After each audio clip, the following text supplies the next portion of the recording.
अजून एक शॅम्पू आहे जो मी वापरते 2 आठवड्यातून एकदा. त्याला डिटॉक्स शॅम्पू असं म्हणतात. डिटॉक्स शॅम्पू इतर शॅम्पूपेक्षा थोडासा स्ट्रॉंगर शॅम्पू असतो. त्याला अजून एक नाव पण आहे. ते म्हणजे प्रॉडक्ट बिल्डअप जो होतो तो क्लीन करणारा क्लॅरिफाईंग शॅम्पू.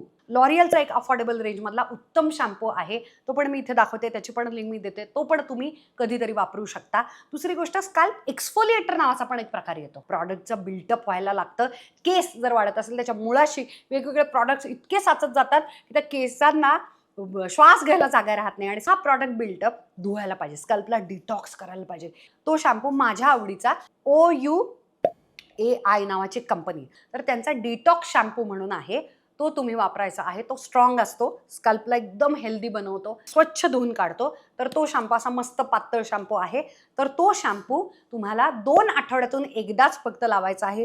कर्ल्स खतरनाक फॉर्म होतात. तुमचे वेव्ही हेअर असतील ते पण क्लीन झालेले, चिकट तेलकट जे असे चपट बसत असतील, व्हॉल्यूमच येत नसेल, तुम्हाला व्हॉल्यूम वाढलेला प्रचंड जाणवेल. हावरटपणा व्हायला लागतो की हे रोजच्या आयुष्यात रोजचा शॅम्पू म्हणून वापरायला लागायचं का? पण हे करायचं नाही. ते स्ट्रॉंग असतात शॅम्पू. 2 आठवड्यातून एकदाच वापरायचं. आठवड्याला सुद्धा आपल्याला वापरण्याची गरज नाही.